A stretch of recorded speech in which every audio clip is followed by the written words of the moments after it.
নাম মোহাম্মদ মফিজুল ইসলাম খোকন। আমার বাসা জুগিন্দাতে।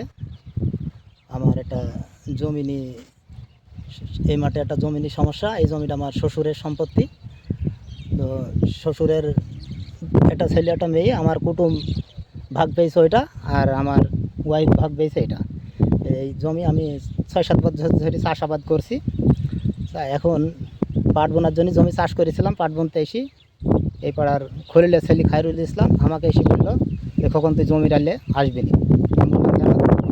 জমি ডালে আসলে পরে সমস্যা আছে, জমি ডালে তুই আসবি নি।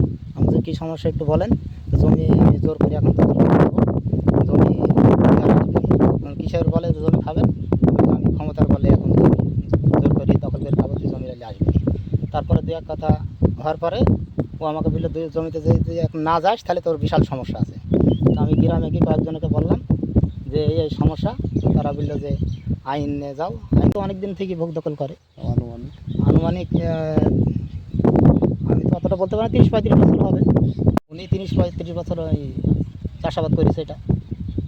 তারপরে আমরা শ্বশুর মারা যাওয়ার পরে আমরা ভাগ ভাগ পেয়েছি। তাহলে জমি বিক্রি করেছে, আমার কুটুম জমি বিক্রি করেছে। খারিজ খাজনা কাগজপাতি না থাকলে তো জমি বিক্রি হয় না। দুইজনের কাছে বিক্রি হয়ে গেছে। একটা ওই দেখেন আমার শ্বশুর বেঁচে গেছে, ওইটা আমার কুটুম বেঁচেছে, এটা আর ওইটা আমাদেরটা আছে।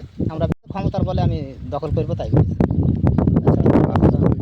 করিম মাস্টারের বড় ভাই নাইট গার্ডে চাকরি করে, জামাতে ইসলাম করে। এখন এই ক্ষমতা ছাড়া তো তার আর কোনো ক্ষমতা নেই। এখন নতুন করে সে বলেছে যে একদিন আমার ক্ষমতা ছিল না, খায়রুল বলেছে একদিন আমার ক্ষমতা ছিল না, এখন আমি ক্ষমতা পেয়েছি। এখন আমি ক্ষমতা পেয়েছি বলে তো জমি দখল করে নেব। এটা খায়রুল বলেছে আমাকে, তুই জমির আলে থেকে সর, আর না সরলে তোর সমস্যা আছে। আমি জমির কোনো কাগজপাতি দেখবো না। খায়রুল বলছে আমি কোনো জমির কাগজপাতি দেখবো না, আমার ক্ষমতা আছে, আমি ক্ষমতার বলে জমি দখল করে নেব। তাছাড়া তুই যদি জমির আলে না যাস, তোর যদি না যাস জমি থেকে, তাহলে তোর বিশাল সমস্যা আছে। জমি আমাদের খাজনা খারিজ করা আছে। ও দেখেন একটা জমি বিক্রি করেছে, আমার কুটুম বিক্রি করেছে, তার জমি দখল করে নিছে। আর একজন অমতায় আছে, তাকে বলেছে যে তুই সর জমির আলে থেকে, নাহলে তোর জমি তোরও সমস্যা আছে। এখানে মনীষা নিরাশ হলে মনীষগুলোকে তুলে দিছে। জমি আমার কুটুম বিক্রি করে গেছে, খাজনা খারিজ সব আছে, জমি বিক্রি করে গেছে, সেই জমিও মনীষ তুলে দিয়ে নিয়েছে।